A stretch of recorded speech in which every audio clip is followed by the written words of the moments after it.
আসসালামু আলাইকুম বন্ধুরা, অনেক দিন পরে আসলাম আজ নতুন একটা ভিডিও নিয়ে। গত 28শে মে 2024 আমরা স্কুল ফ্রেন্ড শারমিন নাটোরে এসেছিল 29 বছর পরে। আমরা যখন স্কুলে পড়তাম তখন ওর বাবা ছিলেন নাটোরের জেলা জজ, তিনি চাকরির সুবাদে এখানেই তার পরিবার নিয়ে থাকতেন। এসএসসি পরীক্ষার পরে ওরা সবাই চলে যায় এবং তারপর থেকে আর কোনো যোগাযোগ হয়নি। তখন ছিল না মোবাইলের যুগ, না ছিল নেট ইন্টারনেটের কোনো সুবিধা, যার জন্য ওর সাথে আর আমাদের কোনো যোগাযোগ ছিল না। একমাত্র চিঠি ছাড়া আর কোনো কিছুরই কোনো ঠিকানা পাওয়া যেত না। যাই হোক, 29 বছর পরে আমরা বান্ধবীরা একসঙ্গে দেখা করলাম। ওকে ফিরে পেয়ে সত্যিই খুব আমরা আনন্দিত ছিলাম, আহ্লাদিত ছিলাম, স্মৃতিতে হারিয়ে গিয়েছিলাম। আর নতুন নতুন কিছু স্মৃতি যোগ করতে ওর সাথে সারাদিন কাটানো কিছু অংশ নিয়ে আপনাদের সাথে শেয়ার করতে যাচ্ছি। আশা করি ভালো লাগবে। চলুন সবাই মিলে আমরা ঘুরে আসি সময়টা।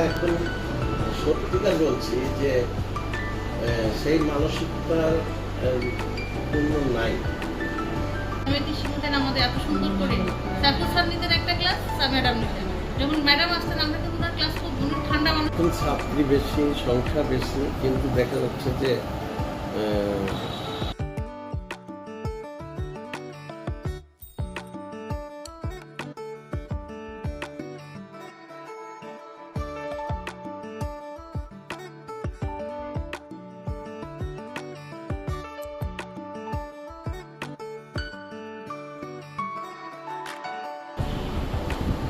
জেনে গেছে যে আমার বাবা মানে বুঝেছেন। আর রাজশাহীটা না, রাজশাহীটা মানুষ তো এরকম নাই যেটা যে 11 থেকে পাস করলো, যে করেই হোক করুন তোমাদের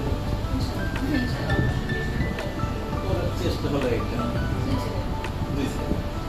এখন হলো কি করবো, ওই যে আপনি বললেন জিম্মি করার কথা, যদি এটা না পাইতো ওরা, দেখা যাচ্ছে যে আমাদের মতো যদি হয়তো হাসে বাচ্চার মতো, আমরা তো সবাই করে বাচ্চা কিছু মনে করি।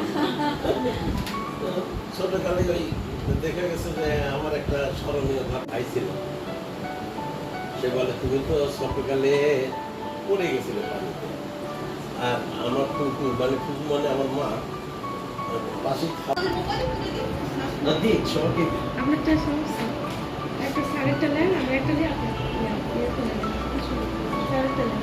এগুলো আপনি ছবি তুলে দেন, এগুলো আমাদের হাসি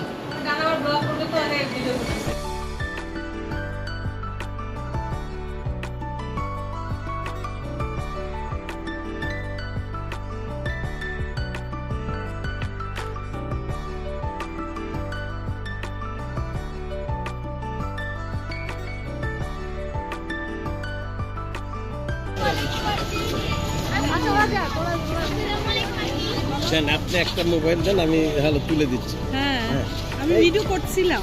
ও সরি,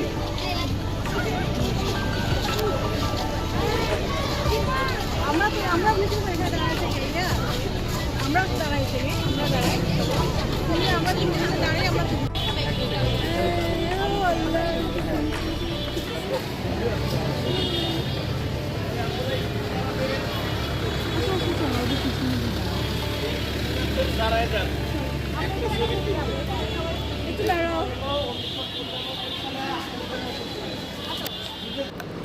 বর্তমানে স্কুলের প্রধান শিক্ষক আমাদেরকে পেয়ে তার পক্ষে আমাদেরকে চা খাওয়ার আমন্ত্রণ জানালেন এবং তার সাথে আমাদের অনেক স্মৃতি শেয়ার করছিলাম। আসলে স্কুল জীবনটা অনেক মধুর, চা খেতে খেতে আমরা অনেক গল্প করছিলাম, তারও অনেক স্মৃতির কথা শুনছিলাম।